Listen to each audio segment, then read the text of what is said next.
Welcome to the Future Christian Podcast, your source for insights and ideas on how to lead your church in the 21st century. At the Future Christian Podcast, we talk to pastors, authors, and other faith leaders for helpful advice and practical wisdom to help you and your community of faith walk boldly into the future. Whether you're a pastor, church leader, or a passionate member of your faith community, this podcast is designed to challenge, inspire, and equip you with the tools you need for impactful ministry. And now for a little bit about the guest for this episode. Welcome to the Future Christian Podcast. Today, Loren Richmond Jr. is in conversation with Suzanne Nadell. Suzanne is an award-winning journalist with 30 years of experience working in local TV newsrooms across the country. Her career includes leadership roles at some of the nation's top stations, including WSB-TV in Atlanta, the #1 local news station in America. Suzanne's work has earned numerous accolades, including Emmy, Edward R. Murrow, and Associated Press awards. Passionate about mentoring women and using her talents to serve others, Suzanne is dedicated to making a difference both inside and outside the newsroom. She and her husband Michael have a teenage son and are active members of Atlanta Christian Church. A reminder before we start today's conversation, please take a moment to subscribe to the podcast, leave a review, and share Future Christian with a friend. Connect with Loren, Martha, and Future Christian on Instagram. Shoot us an email at loren@resonatemediapro.com with comments, questions, or ideas for future episodes. We appreciate your voice in how we faithfully discern the future of the church.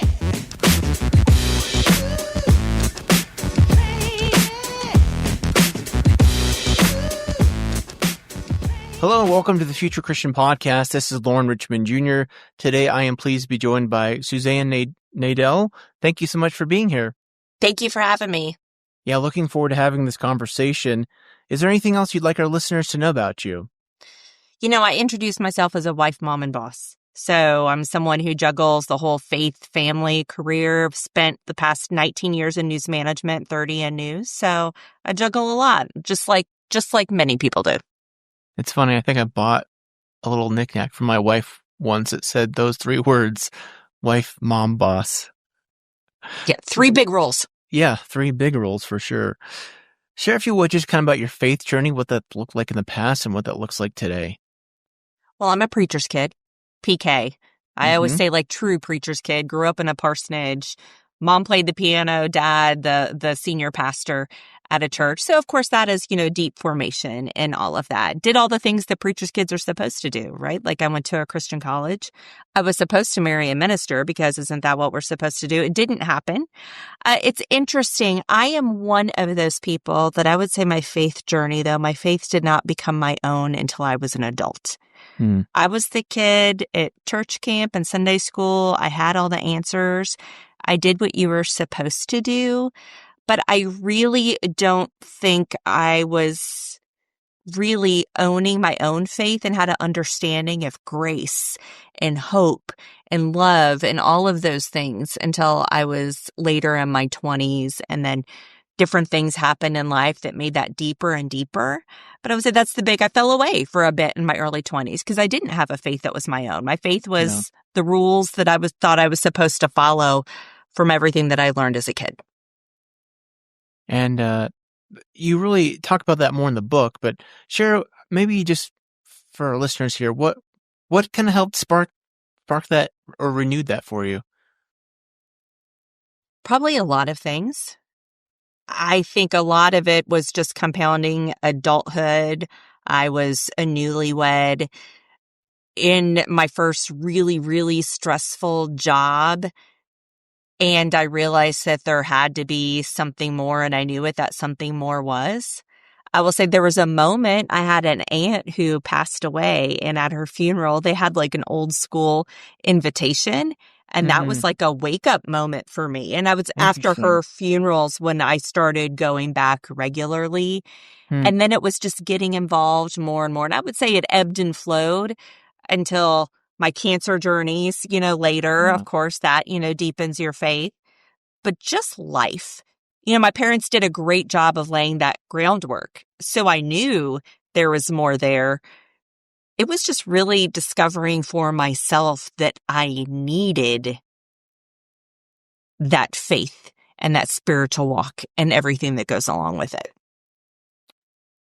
If I can go off script for just a moment, I feel like your journey really mirrors so much of what we're seeing in the broader culture of young adults kind of, I don't want to say losing or letting go, or I'm not sure what the correct wording is here, but sort of not making faith their own for, that kind of young adult period.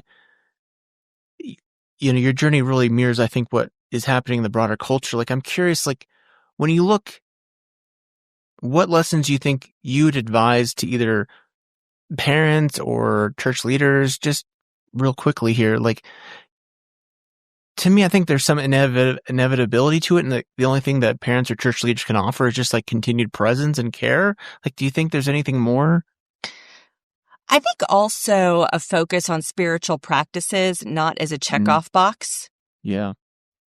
I understood some spiritual practices, but they were more of a checklist. Like I was supposed to read the Bible every day because that's what good Christians do. And I was supposed to memorize it. But we didn't do work on Sundays because we didn't want, the church board seeing us doing things. It was more of a checkoff box and not understanding spiritual practices to feed your soul and have a deeper connection. So I think the connection behind spiritual practices, and I would say the relationship. I didn't understand the relationship with the Spirit and Jesus and God, the Trinity and all of those things. It's focusing on the relationship and less of a check off the box. It's interesting as you say that, because I think many people, myself included, who grew up in a more conservative context, understand that kind of check-off box mentality around spiritual practices. And there's that transition of finding things you can own for yourself. Are you willing to share anything that's been resonated with you as a spiritual practice of late, or has helped perhaps renewed for you? I think a few things that I've focused on as I've gotten older is a true understanding of the Sabbath. And taking a break and how that was created for me. I would also say I did not grow up in a culture that talked about the Spirit, the Holy Spirit very much. And part of, I think, exposure in newsrooms was being exposed to people of different faiths and cultural backgrounds. And there are some cultural backgrounds that are where their church, traditions are very tied to the Spirit. Right. I will say, becoming close to my Black sisters, many of my Black sisters has really gotten me in tune with the Spirit and just even in conversation and how the Holy Spirit is there all the time. And again, that's not something we talked about in my culture growing up, in my upbringing very much. And being in tune with that guide, that advocate there for us. I would say that and Sabbath are my true, the two that I really lean into as an adult that I didn't even think of as a child, teenager, young adult. Well, that's great. Thanks for sharing those. I appreciate that perspective. Well, I had Suzanne, I'm sorry, I'm struggling with your name for some reason today. Suzanne on the podcast today. She's the author of the book, Wired to Lead, Being the Leader the Church Didn't Think You Could Be. And I'm looking forward to having some conversation around some themes in your book. But let's begin the conversation in this way. When I read the book, and I think it correct me if I'm wrong, it seems to be structured very much in this way, as like a heartfelt letter. And I'm curious, when you sat down to write it, what were some things that you were carrying, some burdens you were carrying that you really felt like you had to get out?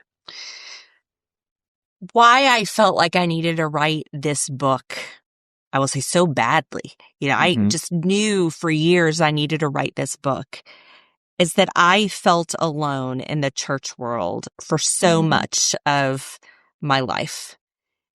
And I wanted women who were like me to know they're not alone. I wanted young girls and girls in college to know they're not alone, that you are loved the way God made you. to lead and do all of those things and lean into those gifts. And that doesn't make you less of a Christian woman. There's just so much for the Christian woman who chooses and feels led to stay at home and have the kids and have that traditional. There's just so much. And I've just never felt like there was much for me. And I'm like, I know there are more women like me. So I'm like, well, maybe I'm one of the people that has to get out there and let folks know you're not alone. And I want other folks to know they're not alone. Yeah, great. I think that really comes through throughout the book. So something that certainly speaks to your context, and again, you as I'm not sure that the term you use for yourself, someone who ministers in the marketplace, we might say broadly speaking, working in the news field, news media. I think the thing that stood out to me the most was, and the thing that I'm more really interested to talk about is like your experience in news media and how I'm curious how that experience and learnings can be applicable to churches and church leaders. So I think I want to start that conversation with this, where you talk about in your book that the churches have created bubbles. And I think we've certainly seen that so much, not just in church, of course, but in our whole American social context right now. So many bubbles, whether on social media. I mean, that's, I think, primarily where we get it. But how do you encourage, I mean, not just in the church, but that's primarily my focus here, but how do you encourage churches and others to get out of those bubbles, especially when we think about telling hard truths in this polarized world that we live in? Like, it's so hard to say anything that's going to be, you almost have to filter everything through the bubble. Does that make sense? Right. Well, it starts with looking at who's at the table. Mm-hmm. And that's one of the lessons, I call them the life lessons, that I learned in a newsroom that I wish I learned in church, is who's at your table. And at every gathering, if everyone looks the same, I would say if everyone believes the exact same, we've got some non-negotiables that we believe in, but there are other thoughts to bring to the table. So it starts with seeing who's at the table. So if I look at a news editorial meeting and it is all people who look like me, from the same socioeconomic background, who think like me, who even operate the same as me, we're not going to do a good job of representing our local community, because we're only going to be coming at it from one viewpoint. If we're the church and we're supposed to be reaching everyone, how are you going to reach people who aren't like you if you don't understand what their thoughts and perspectives are? And that starts with inviting them to the table. My pastor always says, church is supposed to be one big table. And who do you have at your table, whether that be your dinner table, your lunch table, your table at church?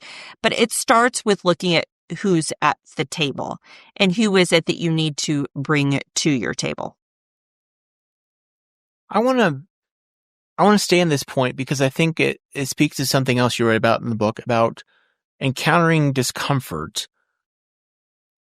You write that you felt like in the newsrooms are more willing to go through these uncomfortable conversations or topics or themes.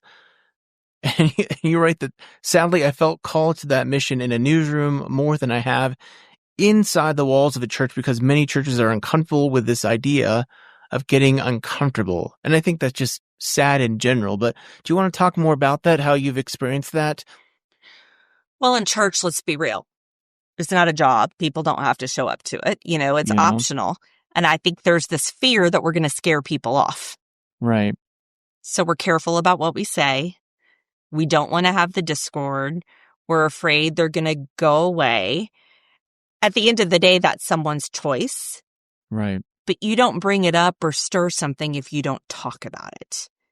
I write in the book that I was an adult before I outright heard racism bad. This is racism.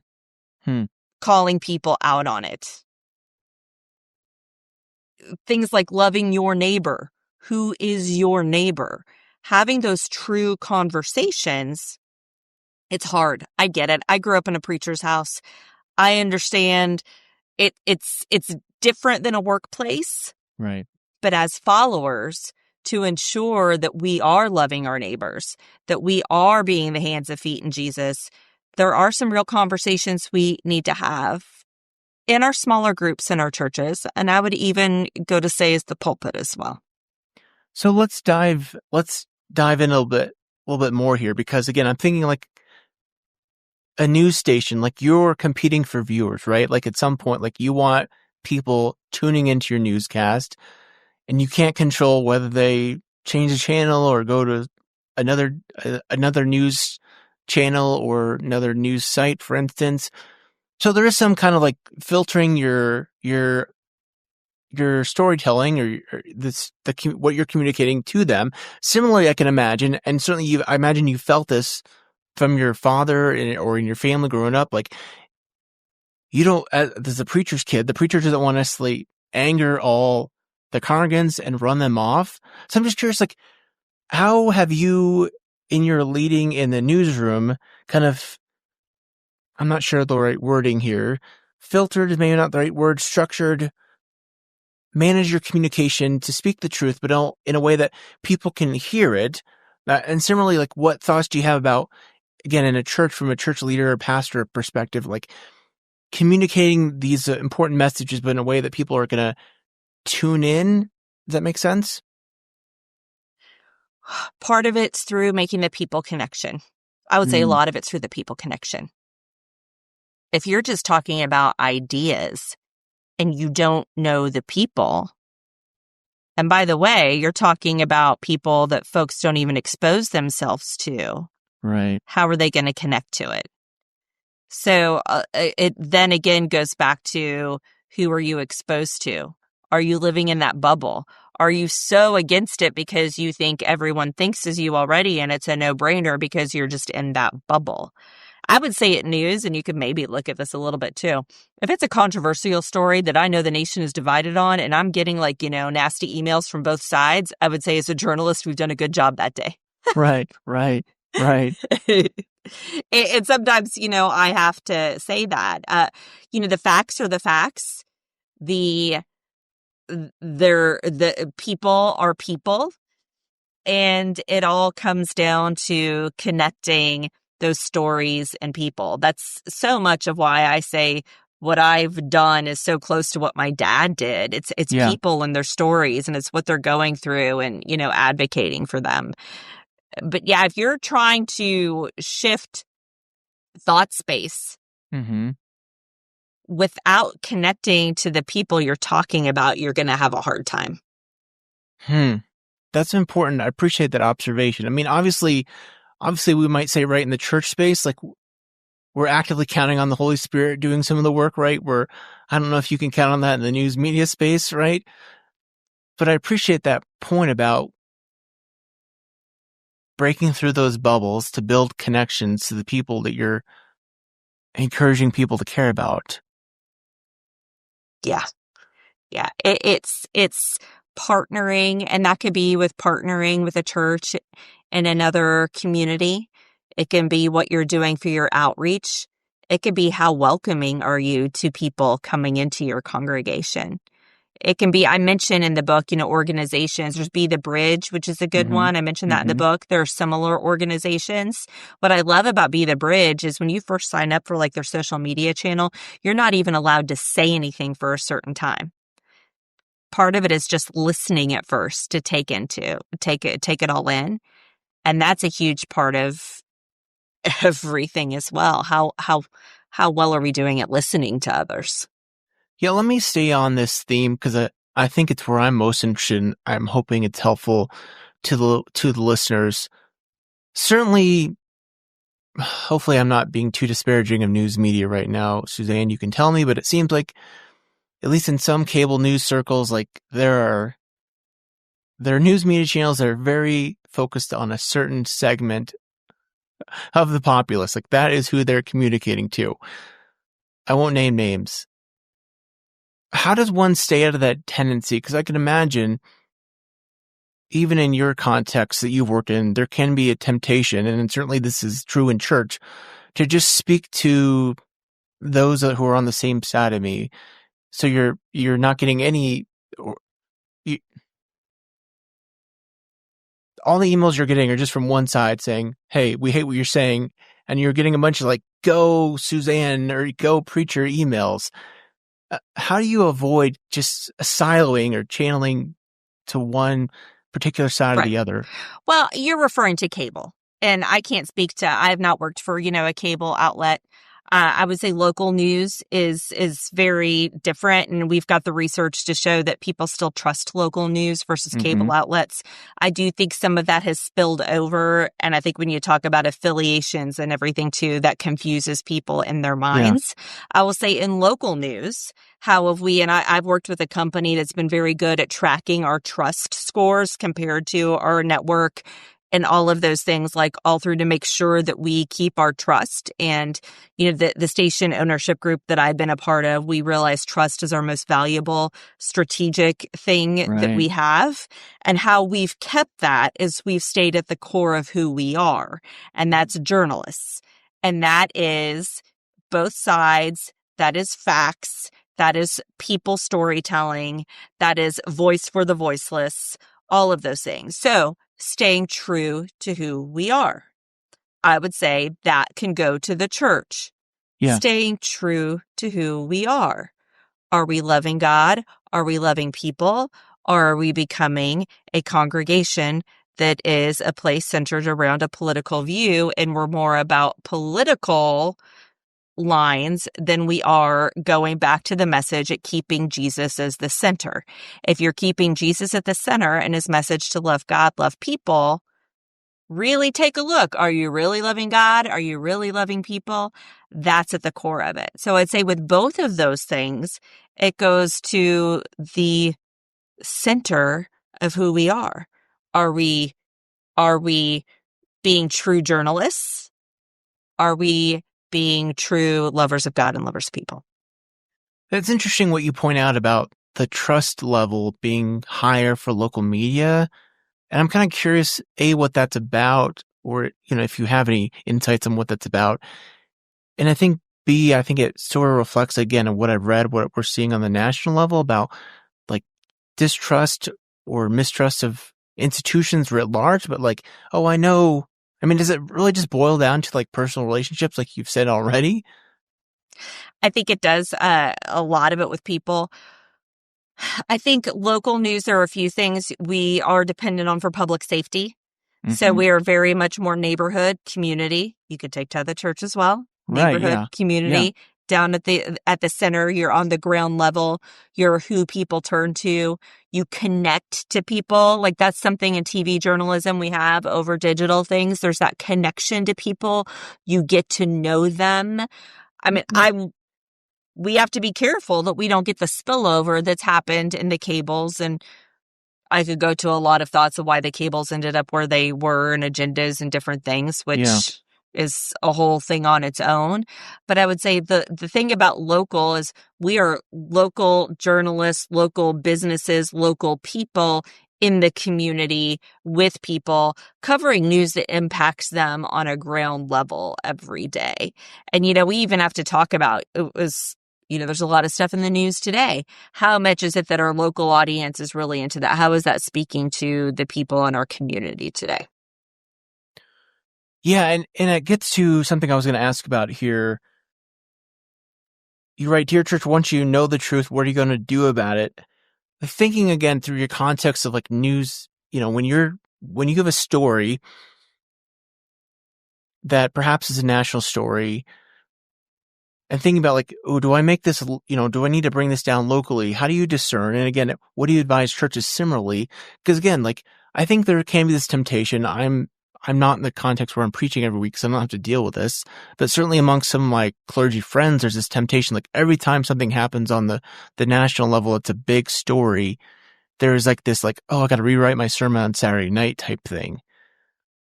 Like you deal with that on some level, on a local level where I don't know what the 5 o'clock newscast, 6 o'clock, 10 o'clock, whatever. I'm thinking from my own context, like you have some of those pressures where like, oh, do we redo our entire newscast? I mean, I don't know. You can tell me, but like, what does that look like? Yeah, today's a perfect example. The Pope died. Right. Okay, so we're in Atlanta, not a huge Catholic community. I would say if I'm Right. in some cities I've been in, no-brainer. Yeah. Well, how are we going to connect that to the Atlanta community? If Right. you just want international Pope coverage, you're going to go to the cables for that. We're not going to out-cable the cable or out-national the national. So how do we tell the Atlanta stories to that? Well, Atlanta is a very diverse community. He was kind of known as like the progressive pontiff. What is he connected to? How did some of the things he stand for impact what we've got going on locally in Atlanta? I would say for someone in the church, before you go there, what's going on big nationally, how do you connect that to talking to your congregation about how they're going to live every day? If you're not giving them a takeaway that is actionable and real, and how are we doing it? If you're just doing it to give everyone riled up, you're just getting everyone riled up and, talking. What are you doing to take that message and what's going on to put that in everyday practice to be the hands and feet of Jesus? And so the question again that we ask in news is, how are we doing that to connect to our local community in a different way that connects to our viewers? And again, I think you could just take that with the congregation as well. How are you connecting that specifically? Bring it home, bring it down, bring it local, bring it every day. And how do you connect the dots in that? Yeah, that's helpful because like my media consumption tends to be mostly like sports radio, not as much as now I'm not driving as much. But that's something like one of the afternoon drive shows, like they do that really well all the time where they'll start with like this big kind of national sports and then they always bring it down, like you said, to like, and to me, it's such a easy transition and makes sense because I get the best of both worlds as a sports fan. Like I'm hearing about the big whatever happening in the XYZ league, but also like it's appropriate to my context as someone who lives in Denver and follows local teams. Right. Yeah, the context, we call it the context, perspective, and relevance. What is the context to what's going on? What is the perspective, and how is it relevant to me? I'm going to keep talking through this because I think it's really interesting. Again, thinking about like a pastor. So there's a big national story breaks. The Pope dies, right? Let's just stay on the story because I mean we're obviously time stamping ourselves here, recording this on the Monday the Pope died. So the Pope dies, and we're thinking about like, let's say Pope dies on a Friday, Saturday afternoon instead. Like, and I want to mention something about the Pope in my sermon. So I've got to figure out some way to like mention the story and then try to find some connection to what something the Pope was about that's relevant to my context or church. Then is that fair? Correct. And I think, depending on your stance on the Pope, could be different with this Pope in particular, the different, ways you could go. But, let's say, that it's, caring for the orphans and the migrants and, what drove that and what are you doing in your community? Like here, one of the things that we did Newswise today is we've got a huge Latin American association. So we initially, of course, we went to our Latin American association to talk about, their efforts and how, he spoke to them, how he, not alienating people. Whichever way you wanted to go, yeah, thinking about how he connects, how his message connected, how that message connects to it. A lot of different ways you could go. Yeah, how about the other side of this? Because like I'm thinking again, there's so many news stories that happens, or so many things you could put in the news. How do you discern like what this is an important story, but just not like? I certainly felt the pressure where like you have to say anytime a story breaks, you're like, oh, I've got to put this in the sermon somehow, or I've got to mention this on Sunday. And at some point, like it just like it doesn't fit. So not everything how do you discern that? Not everything does. We talk about the impact and the value. Okay. Like, is it something that really needs to be discussed right now? But no, not everything makes the cut. Not everything makes the cut. And you have to decide. You have to be strategic, right? Mm-hmm. Like if you're jumping on something every week, it's can get lost. So what has value to it? What has impact? What's, your people, your congregation. Yeah. you know what's going to resonate with them the most and which things are rising to the top. Yeah. So I want to come back to one more thing from your book for sure, so I don't miss this. You talk about the importance of kindness, and I'm thinking to stories you wrote in your book about talking amongst yourselves in the newsroom about difficult conversations. I'm thinking about how there's been so many challenging topics in the last 4 or 5 years that churches and leaders have had to wrestle with. A pastor or a church leader wants to speak truth. How have you seen that navigate really well, where someone is speaking truth? Again, maybe it's even from the context of the newscast, where your anchors are speaking truth, but they're doing it in a kind way. Again, it's realizing you're talking to a person. And that's what I think we've forgotten with social media. Yeah. It's just become okay to forget that that person is a person. My boss says, and I say to my news managers, let's assume every day the action being done in the newsroom or that conversation comes from a place of good intentions. Yeah.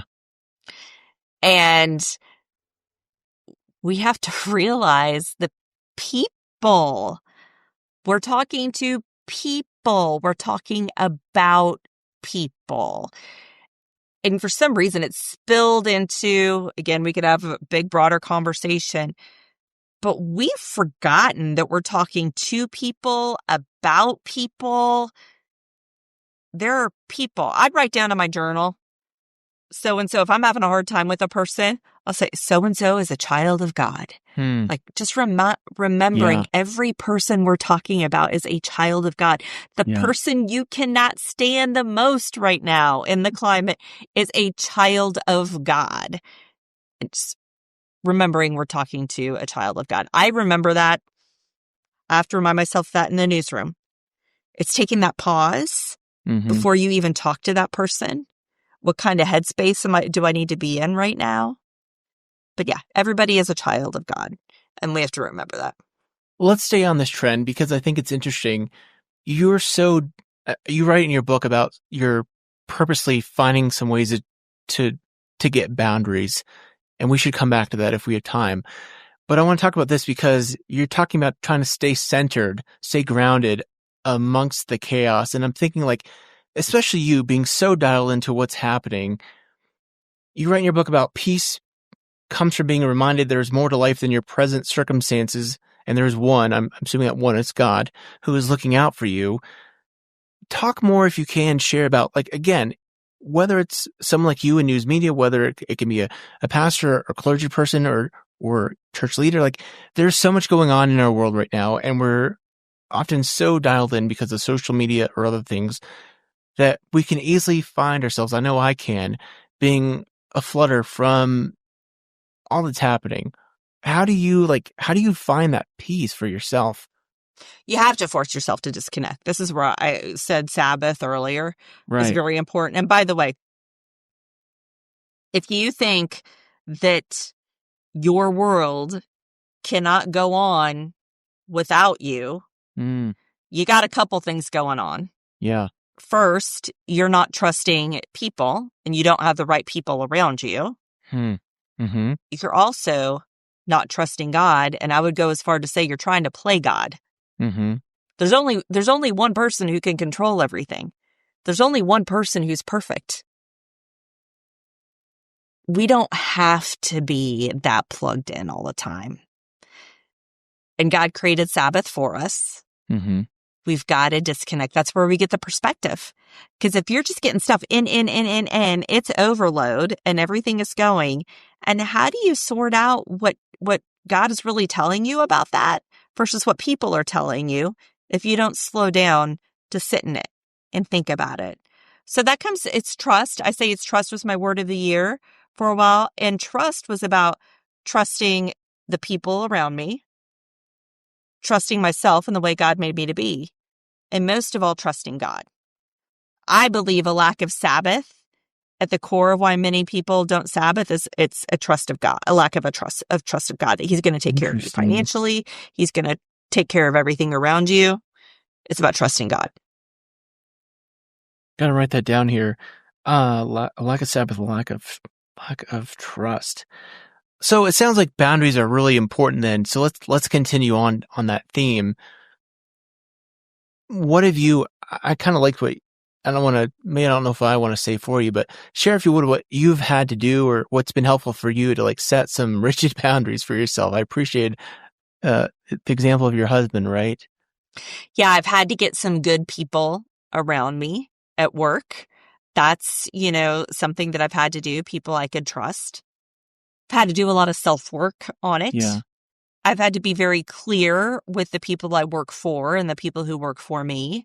I talk about zones in-house. I believe there's good physical boundaries. Like right now, I'm doing this from my office, my home office. This is my book stuff. This is not my station stuff. This is not my family stuff. It has a place.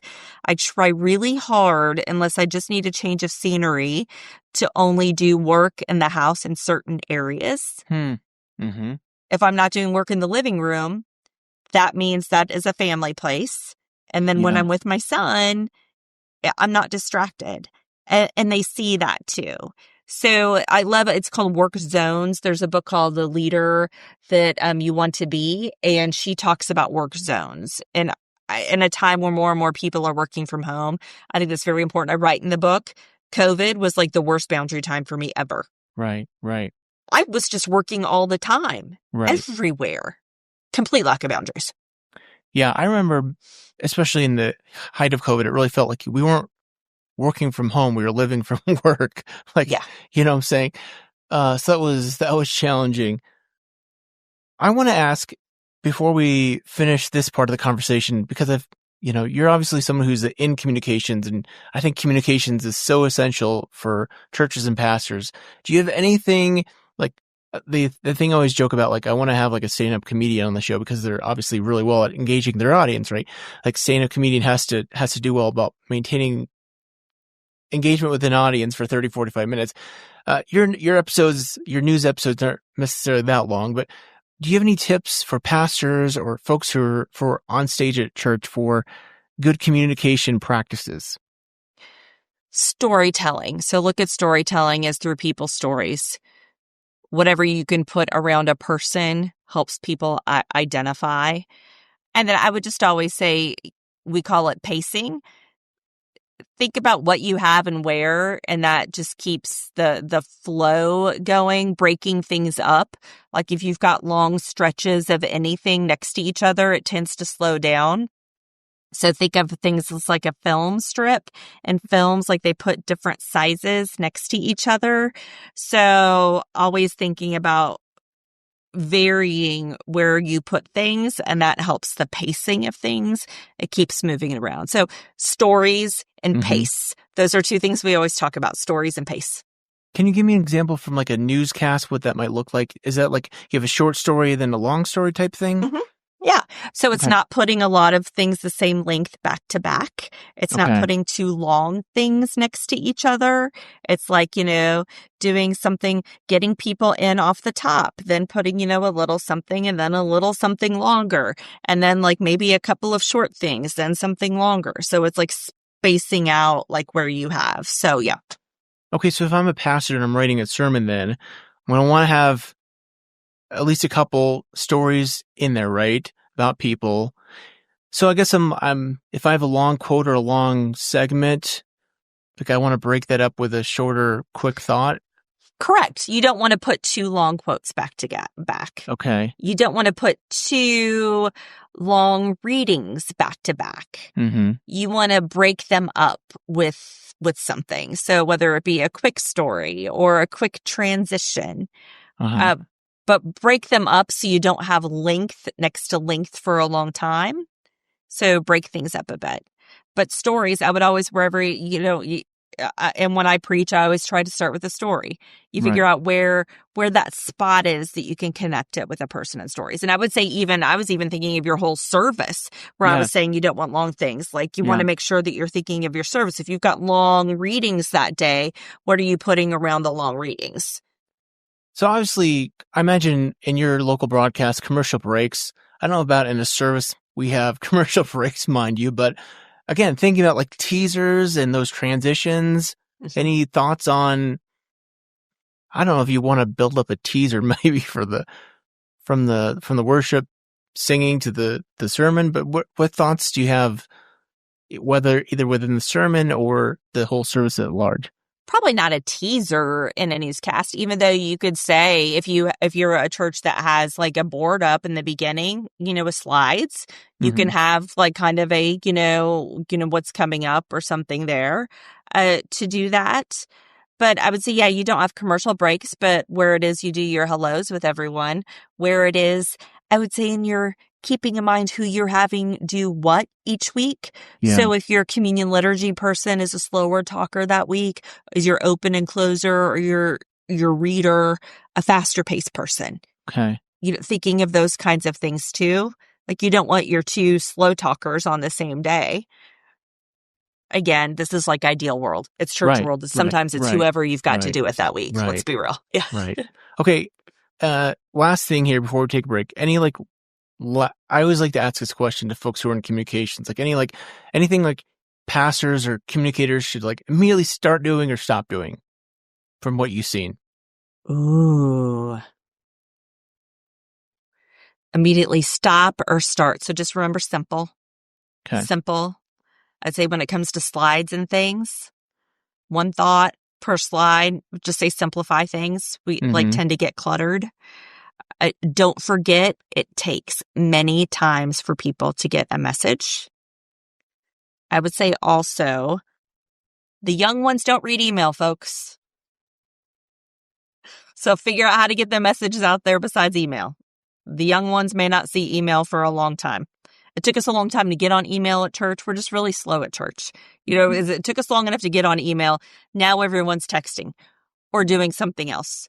So pay attention to how your folks are getting your messages.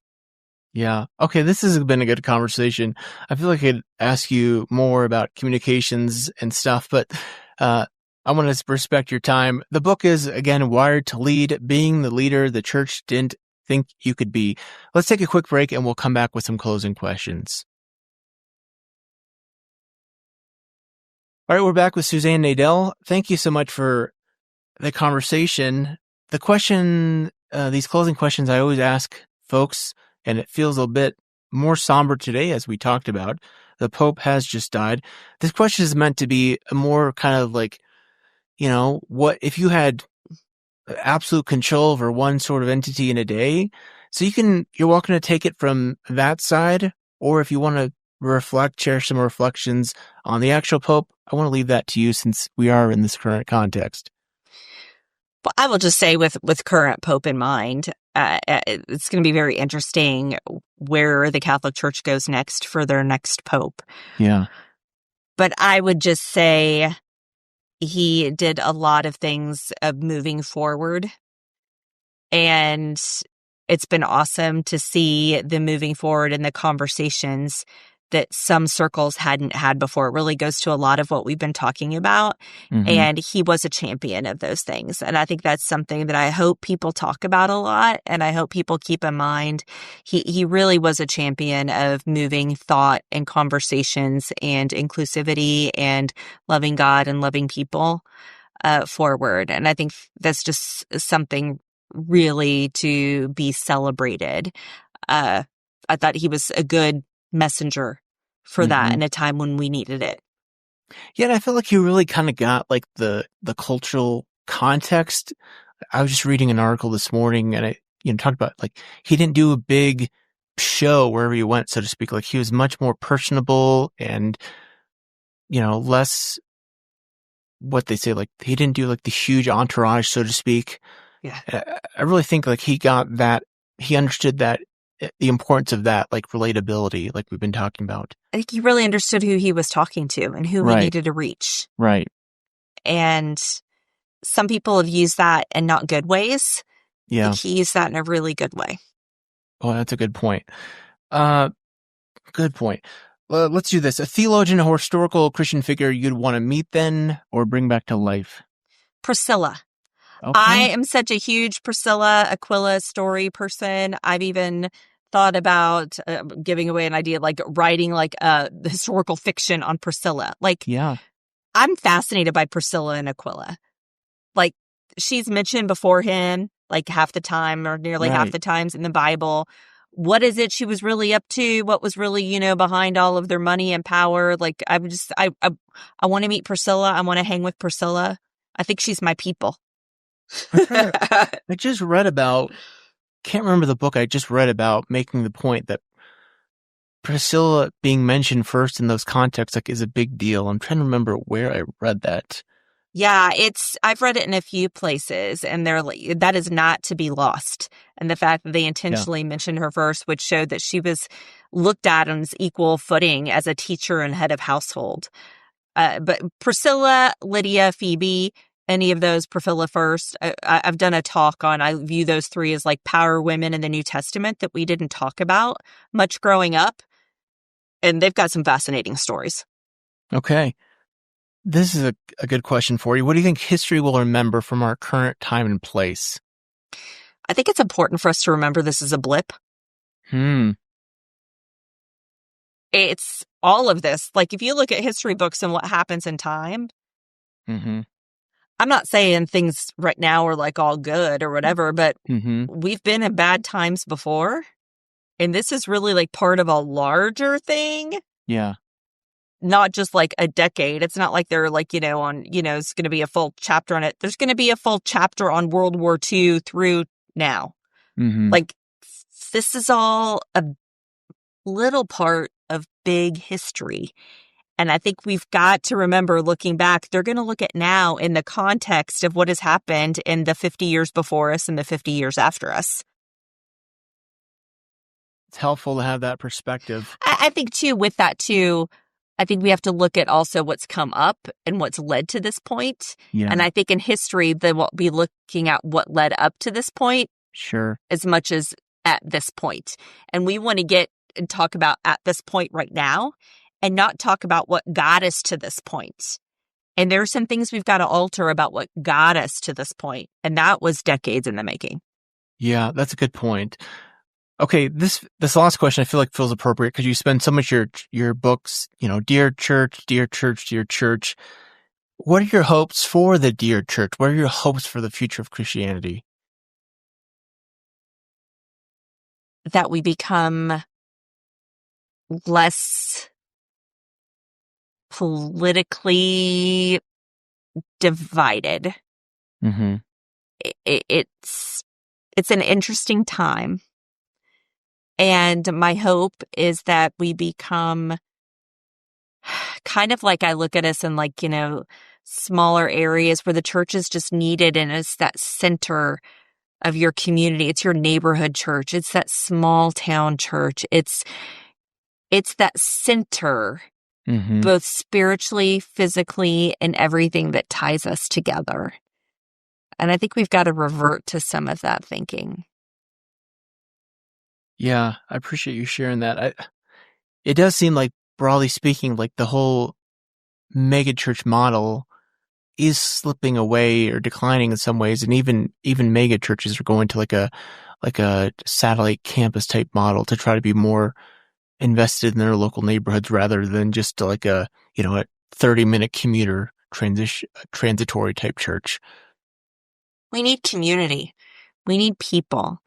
All of these things that I've talked about, connecting with people and community and stories, you only get that from actually living in community with people. Yeah. And I think that's a lesson for the church too. Well, share where people can connect with you, get the book, all that stuff. So Wired to Lead, you can get it where most books are sold. Amazon, Chalice Press, who is my publisher, their website. So please check it out there. And then you can follow me on Instagram as my main social media source at Suzanne Nadell. I'm there nearly every day. I share these things called back deck chats. My blog, SuzanneNadell.com, is where you can check that out. I also have courses. And then I'm also involved in, as I kind of transition out of news later this year, an organization called She Leads Church, which is at SheLeadsChurch.com. And that is about embracing female Christian leaders, both in the church space and in the marketplace space. That's awesome. Cool. I didn't realize that was a thing you were working on. Yeah. I'm going to follow that and look forward to hearing more and seeing more about that. Well, thank you so much for your time. I really appreciate the conversation. We always leave folks with a word of peace, so may God's peace be with you.